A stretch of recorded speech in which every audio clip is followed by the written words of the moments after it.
Bapak Ibu Saudara, sesaat lagi kita akan mendengarkan firman Tuhan yang bermanfaat untuk mengajar, menyatakan kesalahan, memperbaiki kelakuan, dan mendidik orang dalam kebenaran. Dari GPDI Mahanaim Tegal, selamat mendengar. Puji Tuhan, salam jumpa kembali di dalam kasih karunia Tuhan Yesus, Bapak Ibu Saudaraku yang dikasihi Tuhan. Kita akan kembali bersaat teduh bersama dalam firman Tuhan. Yang kali ini saya akan mengambil temanya hati-hati dengan rasa kecewa. Mari kita akan mulai dalam doa. Bapa yang baik, saat ini kami kembali datang ke hadirat-Mu Tuhan untuk kami kembali merenungkan firman-Mu, supaya kami mendapatkan hati yang bijaksana dalam kami mengiring Engkau Tuhan, melalui pengalaman-pengalaman yang kami alami. Kami boleh tetap kuat di dalam Engkau, dan terus kami Tuhan ada di dalam kekuatan iman dan kasih karunia-Mu. Sepenuhnya kami membuka hati kami Tuhan bagi firman-Mu. Di dalam nama Tuhan Yesus Kristus, haleluya, amin. Bapak Ibu saudaraku yang Tuhan kasih, seperti tema yang tadi saya ketengahkan kepada saudara, hati-hati dengan rasa kecewa. Nas firman Tuhan yang saya ambil di dalam kisah tentang Yohanes Pembaptis di dalam Lukas pasal yang ke-7, mulai ayat yang ke-18, saya akan bacakan. Saudara boleh menyimak. Ketika Yohanes mendapat kabar tentang segala peristiwa itu, murid-muridnya, ia memanggil 2 orang dari antaranya dan menyuruh mereka bertanya kepada Tuhan, "Engkaukah yang akan datang itu, ataukah haruskah kami menantikan seorang yang lain?" Ketika kedua orang itu sampai kepada Yesus, mereka berkata kepada Yohanes Pembaptis, Yohanes Pembaptis menyuruh kami bertanya kepadamu, "Engkaukah yang akan datang, atau haruskah kami menantikan seorang lain?" Pada saat itu Yesus menyembuhkan banyak orang dari segala penyakit dan penderitaan dan dari roh-roh jahat. Ia mengaruniakan penglihatan kepada banyak orang buta. Dan Yesus menjawab mereka, "Pergilah dan katakanlah kepada Yohanes apa yang kamu lihat dan yang kamu dengar. Orang buta melihat, orang lumpuh berjalan, orang kusta menjadi tahir, orang tuli mendengar, orang mati dibangkitkan, dan kepada orang miskin diberitakan kabar baik. Dan berbahagialah orang yang tidak menjadi kecewa dan menolak aku." Puji Tuhan, Bapak Ibu saudaraku yang Tuhan kasihi, kita lihat Yohanes Pembaptis adalah seorang hamba Tuhan besar, pionir untuk membuka jalan keselamatan sebelum Yesus datang. Nah, pada saat ini Yohanes Pembaptis ada di dalam penjara oleh karena pelayanannya kepada Tuhan. Nah, di dalam penjara rupanya dia mengalami banyak tekanan, kejenuhan karena dia terus dikurung, tidak bisa kemana-mana. Kemudian dia mendengar tentang Yesus, yang mana ia tuh sudah nubuatkan, yang mana ia juga sudah meneguhkan bahwa dia adalah Mesias. Tapi karena kejenuhan hatinya, karena tekanannya, dan kemudian dia mendengar Yesus menyembuhkan banyak orang sakit, tetapi dia tidak mendengar bahwa Yesus akan menjadi pemimpin seperti yang dia ketahui. Jadi Bapak Ibu saudaraku yang Tuhan kasih, pada umumnya pengertian tentang Mesias itu bagi orang Yahudi adalah pada saat itu adalah seorang pemimpin yang akan membebaskan umatnya dari penjajahan bangsa Roma waktu itu. Tetapi apa yang diinginkan orang Yahudi termasuk dalam konteks ini adalah Yohanes Pembaptis. Kok Tuhan sepertinya tidak seperti itu? Enggak segera membebaskan bangsanya, termasuk dirinya yang dalam penjara. Maka mulailah muncul kekecewaan dan keraguan. Sampai dia utus muridnya untuk bertanya kepada Yesus, "Tolong tanyakan, apakah engkau benar-benar Mesias, atau kami harus menunggu orang lain?" Bapak Ibu saudaraku yang Tuhan kasih, orang sekaliber Yohanes Pembaptis saja bisa down kepercayaannya. bisa luntur pegangannya ketika dia alami tekanan. Ketika dia alami bahwa dia sudah mulai alami aniaya, dia dipenjara. Lalu kemudian mulai luntur iman percayanya sampai mempertanyakan Tuhan Yesus. Saya berharap saudaraku yang Tuhan kasih ini dia hati-hati dengan rasa kecewa. Kalau kita tidak mengelola hati kita untuk terus tetap berpandangan kepada Tuhan dan mempercayai firman-Nya, kita juga bisa sama seperti Yohanes Pembaptis. Kita menjadi lemah iman, kita menjadi kecewa, kemudian kita bertanya-tanya, Tuhan itu benar ada atau tidak? Ini celaka, saudara. Tapi puji Tuhan, saudaraku, setelah kita ketahui secara lanjut bahwa ketika murid Yohanes datang kepada Tuhan Yesus, dia mempertanyakan seperti apa yang Yohanes suruh. Dia mengatakan, apakah benar engkau adalah Mesias? Ataukah kami harus menunggu yang lain? Nah, kalau kita lihat di sini, Yesus menjawab dengan sangat bijaksana. Dia berkata,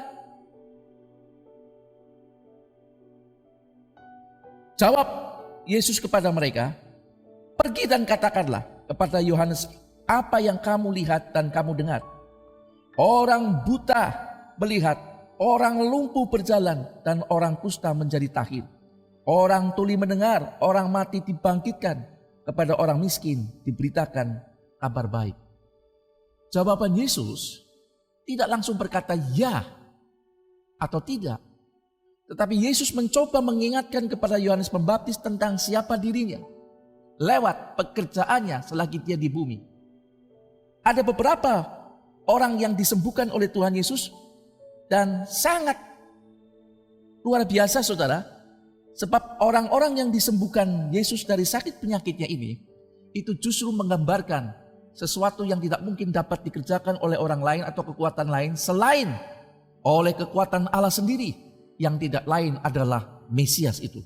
Mari kita lihat yang pertama. Dikatakan, pergilah dan katakanlah kepada Yohanes apa yang kamu lihat dan kamu dengar. Orang buta melihat. Saudara, teknologi kayak apapun selaku orang buta tidak dapat bisa melihat. Ini secara medis. Nah, buta di sini berbicara juga tentang buta rohani. Orang yang buta rohaninya nggak mungkin dapat dicelikan kalau bukan Allah sendiri yang mengadakan kesembuhan itu. Ada banyak orang yang melek matanya, tapi buta hatinya. Yang mengaku kenal Tuhan, tapi sebetulnya tidak mengenal Tuhan yang sebenar-benarnya. Nah, Tuhan Yesus mau menyembuhkan orang yang buta, bukan cuma buta jasmani, tetapi lebih daripada itu kita lihat buta rohaninya.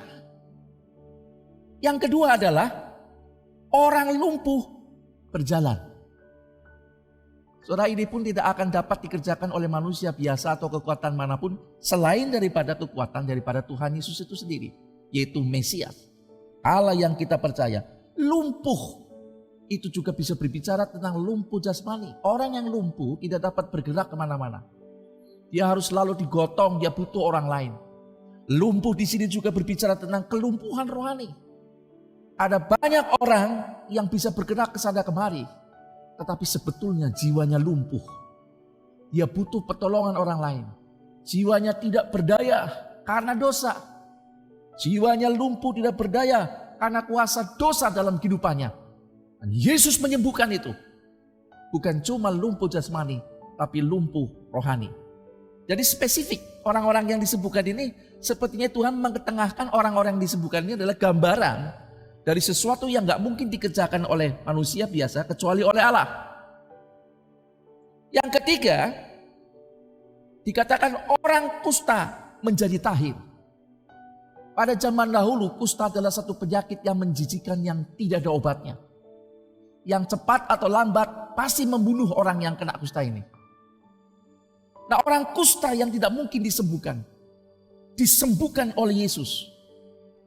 Dan sekali lagi, penyakit kusta pada zaman itu tidak akan mungkin disembuhkan oleh manusia biasa selain daripada Yesus Kristus, yang tidak lain adalah Mesias yang dipertanyakan oleh Yohanes Pembaptis ini.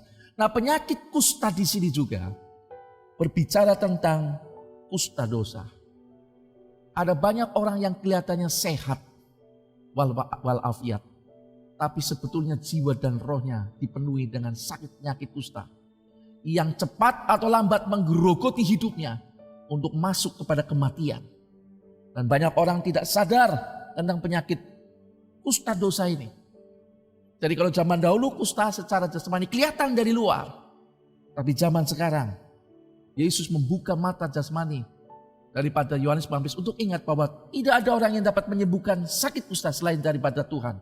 Dan kusta dosa pun tidak ada yang dapat menyelesaikannya. Bohong kalau ada orang berkata dosa bisa dikurangi dengan perbuatan baik. Tidak ada, saudara.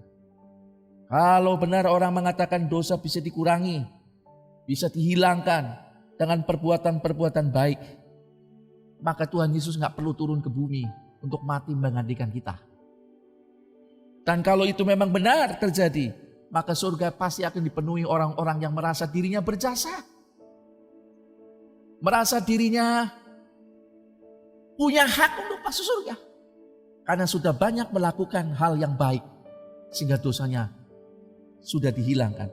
Semuanya itu tidak benar. Tapi yang benar adalah dosa hanya dapat diselesaikan oleh Tuhan sendiri yang menciptakan manusia.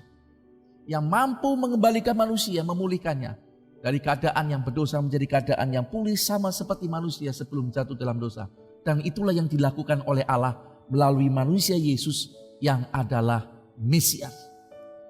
Lalu yang lain, saudaraku yang Tuhan kasih, orang tuli mendengar.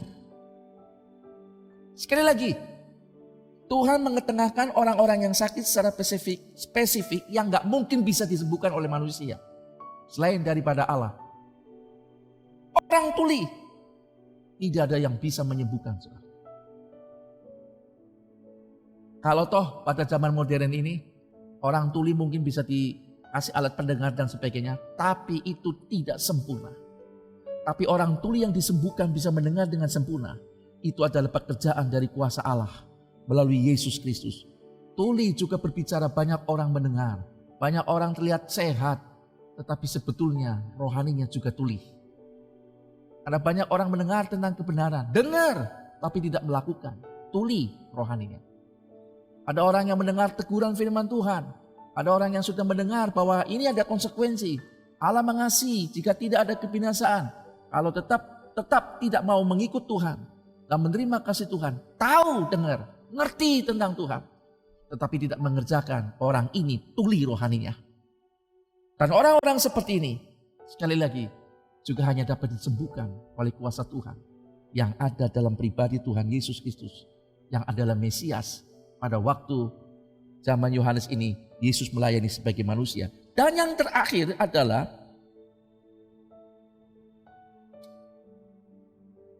orang tuli mendengar, orang mati dibangkitkan. Ini lebih spesifik lagi. Tidak ada orang yang dapat membangkitkan orang mati. Setan pun gak bisa, saudara. Bahkan teknologi hebat kayak apapun tidak bisa membangkitkan orang yang sudah mati menjadi hidup kembali. Seperti sedia kala. Bapak Ibu saudaraku yang Tuhan kasih, ini berbicara tentang juga kematian rohani. Tidak ada seseorang yang bisa menyelamatkan orang yang mati rohaninya, yang pasti akan masuk kepada kebinasaan dalam api neraka untuk dibawa kembali kepada keselamatan dalam Tuhan. Tidak ada. Kecuali oleh penebusan darah Yesus yang menebus dosa orang ini, baru orang ini dapat diselamatkan selagi dia masih hidup. Nah, banyak orang yang hidup padahal dia mati. Banyak orang yang hidup tetapi sesungguhnya dia dalam kondisi mati rohani. Nah, sebelum sampai mati jasmaninya, maka dia perlu dihidupkan rohaninya. Sebab saudaraku yang Tuhan kasih, orang yang selagi dia hidup, rohnya dibangkitkan, dihidupkan kembali oleh percaya imannya kepada Tuhan Yesus. Dia hanya mengalami kematian cuma satu kali, yaitu mati tubuhnya tetapi rohnya tidak mati. Rohnya hidup kekal bersama dengan Tuhan. Tetapi orang yang rohnya belum dihidupkan oleh Tuhan, dia akan mengalami kematian 2 kali. Mati pertama adalah mati karena tubuh, dan mati yang kedua adalah mati di dalam kebinasaan. Nah, hal-hal inilah yang disampaikan Tuhan Yesus kepada murid-muridnya, suruh sampaikan kepada Yohanes. Dan sekali lagi, pekerjaan Tuhan dalam menyembuhkan dan menolong orang lain adalah seperti yang tercatat di dalam ayat ke-22 ini, adalah secara yang hal-hal yang spesifik yang gak mungkin dapat dikerjakan oleh manusia biasa. Selain daripada Allah, yaitu Tuhan Yesus sebagai manusia yang disebut Mesias pada waktu itu. Nah, dengan ini akan membuka pikiran Yohanes. Tuhan berharap ini akan membuka pikiran Yohanes untuk dia ingat bahwa pekerjaan ini tidak mungkin dikerjakan manusia biasa selain oleh seorang manusia dari Allah, yaitu Mesias, Yesus Kristus. Dan saudaraku yang Tuhan kasih, lebih lanjut Tuhan berkata, dan berbahagialah orang yang tidak menjadi kecewa dan menolak aku. Ini sangat penting, saudara. Tuhan Yesus bukan lagi mau ngajarin Yohanes, betulnya saudaraku, tapi justru mau menguatkan iman Yohanes dengan mengingatkan, berbahagialah orang yang tidak menjadi kecewa dan menolak aku. Sekaligus merupakan pelajaran buat kita semua hari-hari ini. Bisa jadi saudara terlihat tidak mengalami masalah apa-apa, tapi ketika saudara alami kekecewaan, saudara bukan saja menolak kenyataan hidup ini, tapi juga saudara bisa masuk kepada penolakan akan keyakinan akan Tuhan dan Juru Selamat kita. Masa-masa sulit ini bisa saja membuat orang menjadi kecewa. Tetapi Tuhan Yesus memberikan peringatan yang baik dan indah buat kita pada saat ini. Dan berbahagialah orang yang tidak menjadi kecewa dan menolak aku. Artinya, kondisi apapun yang terjadi selama ini dalam dunia ini, tetaplah mempercayai Tuhan. Sebab firman Tuhan itu ada 2 sisi, saudara. Berbicara tentang berkat, penyertaan, pelindungan, dan mujizat. Betul. Tetapi sisi lain kita harus tahu, firman Tuhan juga mengajarkan kepada kita bahwa dalam mengikut Tuhan itu ada penderitaan. Harus pikul salib. Ada penyangkalan diri. Dan sisi inilah yang kadang-kadang tidak disukai orang Kristen. Bahkan tidak banyak orang mengerti sisi ini. Jadi mengikut Tuhan pun ada konsekuensinya. Sebab Tuhan berkata bahwa orang yang percaya kepada Tuhan itu juga harus pikul salib. Menyangkal diri. Baru mengikut Tuhan. Itulah sebabnya Bapak Ibu, apapun yang sedang kita hadapi saat-saat ini, tetaplah tabah. Percayai Tuhan. Sebab segala sesuatu yang Tuhan izinkan, termasuk penderitaan, kesesakan, kesusahan, di situ pun Tuhan hadir. Allah kita adalah Allah yang tidak pernah meninggalkan. Ini dia yang menjadi janji Tuhan. Tuhan tidak pernah berjanji bahwa orang yang percaya kepada Dia akan lepas dari masalah. Tidak pernah ditulis seperti itu. Tuhan tidak pernah berjanji orang yang percaya kepadanya akan selalu diberkati. Tidak ada tertulis seperti itu. Tetapi yang ditulis dan menjadi janji bagi Tuhan adalah Tuhan Yesus akan menyertai kita dimanapun kita berada. Ketika kita di atas gunung, ketika kita diangkat, diberkati, Allah itulah yang membuat kita diberkati. Tetapi ketika kita diizinkan seperti saat-saat ini, menghadapi problem, masalah, apalagi sudah mulai mendunia, membuat kita harus seperti dikurung dalam kota, dalam rumah. Semua gerak harus dibatasi, menderita. Ada hal-hal yang mungkin pendapatan kita berkurang. Hal-hal yang ingin kita kerjakan tidak bisa. Saudara ingat, Tuhan Yesus pun ada di tengah-tengah kehidupan saudara. Untuk itu, pegang kata-kata Tuhan.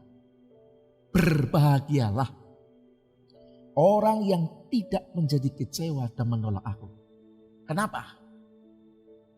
Selain berbahagia, karena Tuhan akan menjadi pembela kita.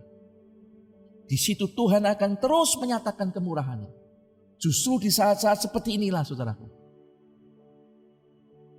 Tuhan izinkan supaya Ia dapat mempraktekkan kemurahan-Nya, pemeliharaannya, keajaibannya buat kita. Nantikan dan percayai Tuhan terus. tetap setia, berdoa dan berharap kepada Tuhan. Jangan kendor imannya. Jangan kendor untuk kita terus beribadah kepada Tuhan. Jangan kendor untuk terus kita berharap kepada Tuhan. Senantiasa percaya Tuhan. Sampai Tuhan mengerjakan rencana yang sempurna dalam kehidupan kita. Berbahagialah orang yang tidak menjadi kecewa dan menolak aku. Saya percaya saudara semua adalah orang-orang yang betul kecewa mungkin, tetapi tetap bisa mengelola hati untuk tetap mempercayai Tuhan. Dan sekali Yesus tetap Yesus, tidak akan pernah berpaling kepada hal-hal lain selain tetap berpegang kepada Yesus dan janji-janji firman-Nya. Tuhan kiranya memberkati kita semua. Puji Tuhan, mari kita tutup di dalam doa. Terima kasih Bapa yang baik, kami sudah mendengar bersama renungan firman-Mu. Kami mengakui Tuhan, ada banyak yang mengecewakan dalam kehidupan ini. Ada banyak harapan-harapan yang tidak terpenuhi Tuhan, dan membuat kami kadang-kadang menjadi kecewa. Tetapi firman-Mu mengingatkan kepada kami, untuk kami tidak kecewa dan menolak Engkau. Kami mau meneguhkan hati kami Tuhan, sebab kepada siapa lagi kami mempercaya kalau bukan kepadamu, Allah yang mengasihi kami, yang hidup buat kami. Sebab Engkau mengasihi kami dengan luar biasa. Nyawa pun Engkau berikan kepada kami. Kami percaya kalau nyawa saja diberikan karena Engkau mengasihi kami. Kami percaya Engkau pun Tuhan sanggup memberikan banyak hal yang diperlukan dalam kehidupan kami. Itulah sebabnya Roh Kudus mari kuatkan hidup kami supaya kami tetap kuat di dalam Engkau. Sampai rancangan-Mu terjadi penuh dalam kehidupan kami, orang-orang yang percaya dan berharap kepada Tuhan. Di dalam nama Tuhan Yesus Kristus, kami mohonkan semua ini. Haleluya. Amin. Puji Tuhan. Sampai jumpa di lain kesempatan. Tuhan Yesus memberkati.